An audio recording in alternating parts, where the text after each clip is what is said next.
May I know if this is Miss Amelia? Yes, it's me. And you are? Nice to meet you, Miss Amelia.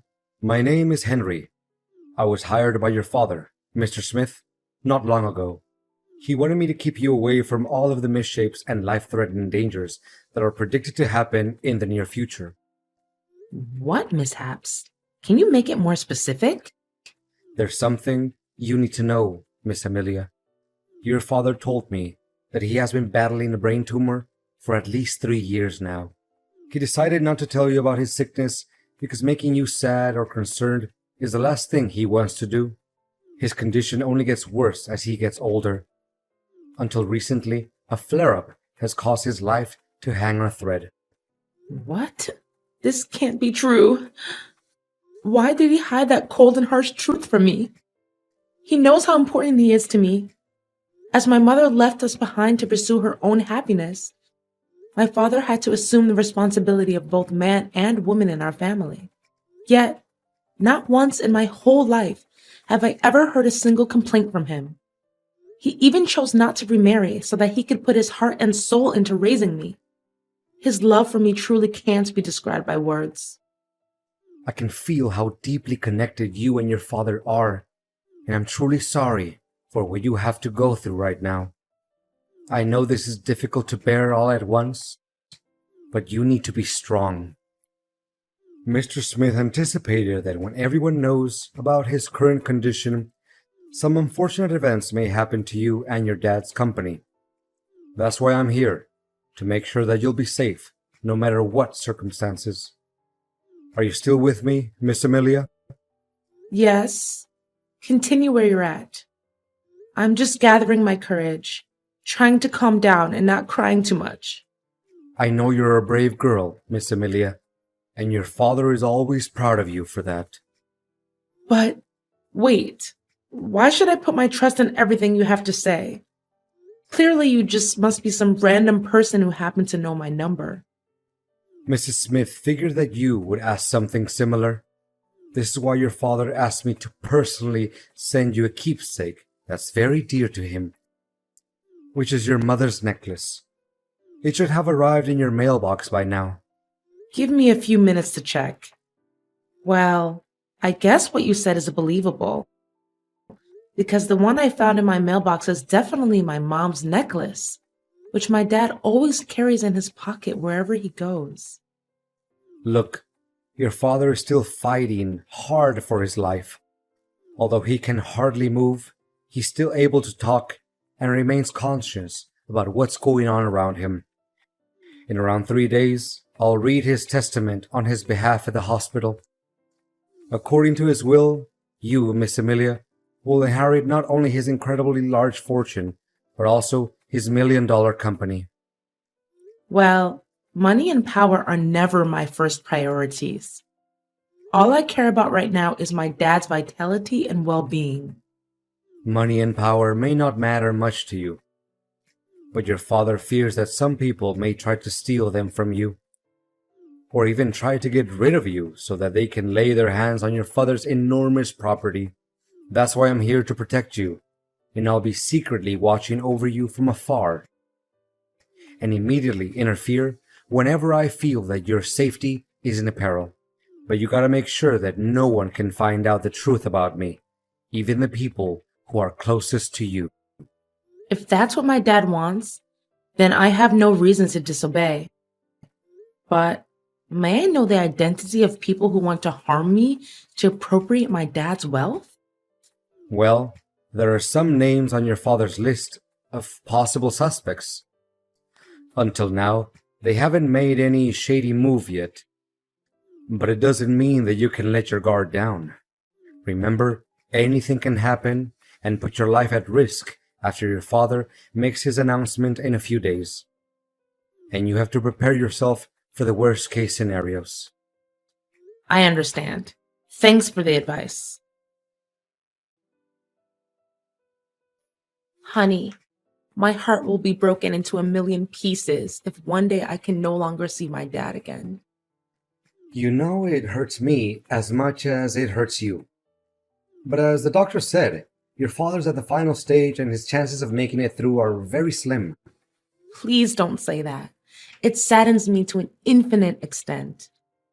I'm well aware that your dad occupies a very special place in your heart, but now that his part in this lifetime is almost complete, don't you think it's about time that we need to start focusing on keeping up his legacy and make him proud? Legacy? You mean his company? Well, I don't see any point in avoiding this matter. In fact, your father has dedicated his whole life for the growth of the company. Correspondingly, I'm sure that he would want us to take over his place and prolong his thriving business, don't you think? It really doesn't make any sense if you let his lifelong effort go down the drain by worrying too much about his destined demise. I mean, you may have a point in what you're saying, but honestly, there's no spare room for anything else in my mind right now, other than my dad's life being on the line. I acknowledge what you have said, and I'm sympathetic to it. However, an organization can't operate without a leader. If you feel like you're not up for the task just yet, it's my duty, as your husband, to help you weather the storm and get through this time. To put it more precisely, I would like to lend you a helping hand and take the responsibility of Chief Executive Officer, the position which your dad used to have. Of course, the company's share that your father once held is still under your ownership. So, what do you say? Well, I really appreciate your thoughtfulness towards me. Nevertheless, my dad had stated very clearly and in detail in his statement that he wants me to assume the role of Chief Executive Officer. And for that reason, I'm not planning to do anything that's against his last wish. Wait, do you seriously think that a woman is adequate for such a prestigious leadership role like CEO? Significant positions, especially company leaders, are not a joke, and they're obviously not meant for women, honey. Don't let your brainless things like feminism trick you into thinking that you'll be able to fulfill such a substantial duty. What is your problem with women taking on significant positions at the workplace, really? Amelia, you do realize that women always have to depend on men to get everything done, right? You women can never decide anything for yourself, and you easily let your emotions get the best of you. If you still care about the family that we'll build together, you should reconsider your place and fulfill your duties as a wife, which means doing household chores and bearing my children. Well, I don't see anything wrong with me taking on leadership responsibilities. I graduated top of my class, and I dedicated 7 years to achieve my master's degree and PhD in economics. I even devoted more time working for the company than you did. To back up my words, I'd started from the bottom and I made my way to higher positions step by step. Nothing was handed to me on a silver platter, you know. I know, but don't you think it's a little weird that the husband works as a subordinate to the wife? Why? I don't see anything that's weird about it. Honey, it's about finding the one that's more suitable for the job. That's all. It has nothing to do with the roles we have in our family. I honestly don't have any clue about why I still have to stick with an inferior job title like sales manager. It's literally nothing compared to your position, which leaves me no choice but feeling unfairly treated. I mean, didn't he take any of my hard work into account? You do realize that to get to the point where you're at now, it takes other people at least 3 years? You had it easy enough and got promoted to manager in only 5 months just because you're my husband. I mean, what will other people say? They may think that I'm nothing but merely a parasite in your family. Not getting the highest position of the company doesn't make you a parasite, William. What's wrong with you all of a sudden? I thought you enjoyed your current job. I did, until I figured out how deceitful your father was. He promised that I would take his place after he retired. Now he swallowed his own words and had you take over the position instead. What? How can you make up such a lie? If my father intended to let you take control of the company, he would have told me about it. He never makes any important decisions without letting me know firsthand. Look, William, I don't want us to fight over this kind of thing. We're family, and being family means helping each other out in times of need, not picking a quarrel with one another over power and inheritance. Let me make it clear to you once and for all. If I don't get to work as the chief executive officer of the company, I demand a divorce as soon as possible. What? How could you say that so easily after our 3 years of marriage? And most important of all, in the toughest time of my life, when I'm about to lose my father? Well, your father doesn't treat me very nicely as well. He let you inherit his position because me and him are not biologically related.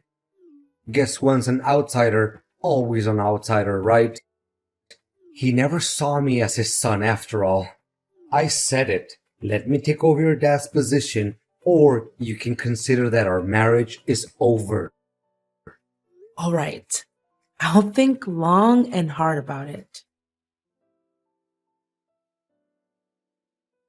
William, you can't believe what happened to me when I was on my way home after Dad's funeral. First, I was nearly hit by a truck while crossing the road. Then, out of nowhere, a flower pot almost fell onto my head. I bent down to tighten up my shoelaces. That was why I didn't get hit. After that, there were some people sawing down a huge tree, and I was nearly crushed by that. It definitely was not a lucky day for me. But where are you now, William? After the funeral ended, you were nowhere to be found. Everyone was so worried and they looked for you everywhere. What a shame to hear all of those unfortunate events. I'm not at home, by the way. And why should I be? What? What are you saying? Well, first of all, now that your father is dead, why should I be around you anymore? After all, it's his fortune and power that I went after in the beginning, not some kind of foolish love between you and I. You're telling me you didn't have any feelings for me in the first place? Not a tiny bit. Do you actually think that I approached you and your family because I fell for you? That's the most ridiculous joke that I've ever heard in my entire life. The only attractive thing about you is your dad's money. But I'm still the one who is in charge of my dad's company, right? How can you be so cocky? Well, not anymore. I now own papers proving that I'm the person who's gonna take over your dad's place as a CEO. He even gave me his shares in the company and every property that he possesses, including the house in which you're living. What? How could it even be possible? That's against the decision that he stated in his testament. There's no way he could do it without my approval. Don't you dare make things up. You know faking legal papers is a serious crime. Why should I be scared of your meaningless threat? My documents certainly comply with the law and regulations. They even contain your own father's handwriting and signature. So how can they be fake? Face the fact that from now on, you'll be officially kicked out of your dad's company and from your own fancy house. However, if you behave well, I'll show some mercy and let you work as a cleaner at the company. I can't believe you can be so ruthless and careless. You make it seem like we were never husband and wife. Like we were nothing but strangers. It seems like you can't comprehend the situation very quickly, can't you? Look, it's over between us, and you'll be served with divorce papers soon enough. What's left for me is to enjoy my victory alongside the true love of my life, Luna. She's the one I'm gonna spend the rest of my life with. What? So you've been cheating on me too? How did I not notice that? In my eyes, you were a dutiful husband and a pious son-in-law to my father. You never came home late. You cooked for us whenever I was busy. You even took great care of my dad during his final days of living, as if he was your own biological dad. How did you change all of a sudden? Well, I didn't change anything. All I did was a little acting to cover my true intention. You don't know how much I had to contain myself from laughing as I saw you were blindly believing in everything I did and said. How could you do this to me? I just can't believe all of this. To think how kind me and my dad were to a jerk like you gives me chills down my spine.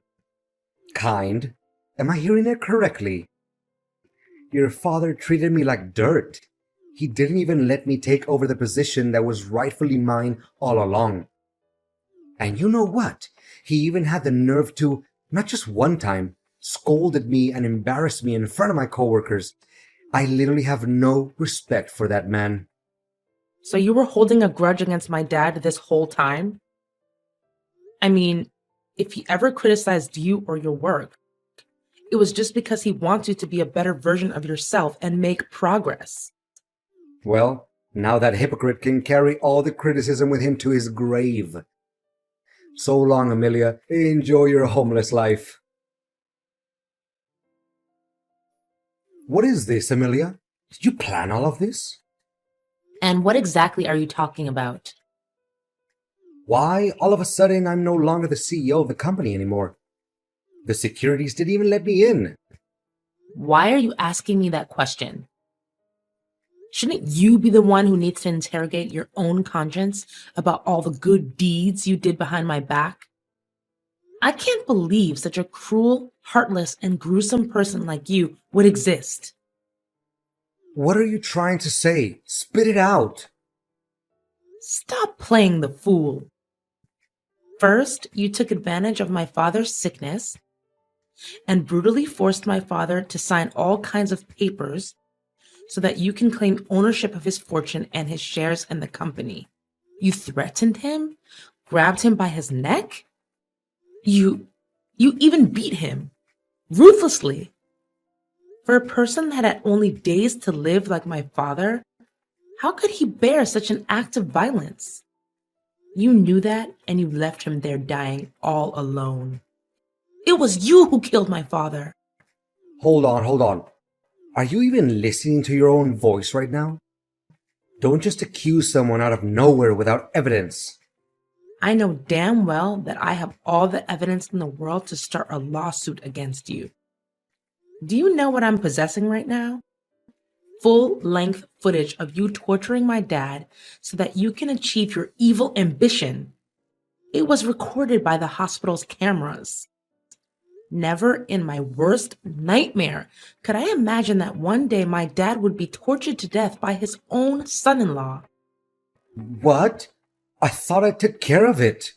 You did do something about it. But fortunately, my bodyguard was smart enough to trace you down and recover the footage. Where the hell did you get yourself a bodyguard? That's just insane. I think what you just said is just a work of your imagination. I mean, you're just talking nonsense to scare me.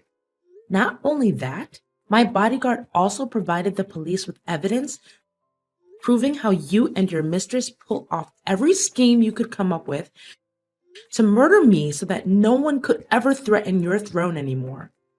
Honestly, I can't imagine how wicked and cold-blooded you can get in order to seize what you want. Just in the morning, if my bodyguard hadn't tested the food before giving it to me, I would have been poisoned to death. Guess you also bribed the hotel staff, right? Just like every other sin you committed when you were working for my dad, right?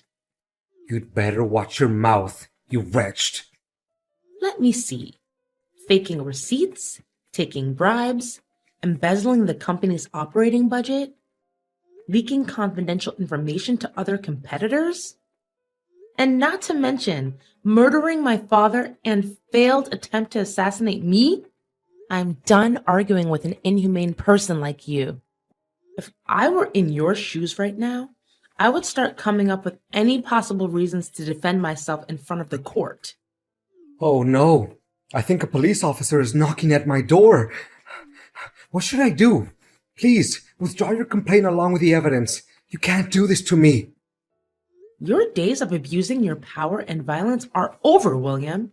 Don't ever let me see your face again. As the story got around, my case immediately grabbed the press's attention. The public, especially William's colleagues, were so angry that they even came to William's parents' place to demand justice for me. William fought as hard as he could and came up with every absurd and invalid argument to defend his crimes. However, with all the evidence that my bodyguard secretly helped me gather, I still won the case.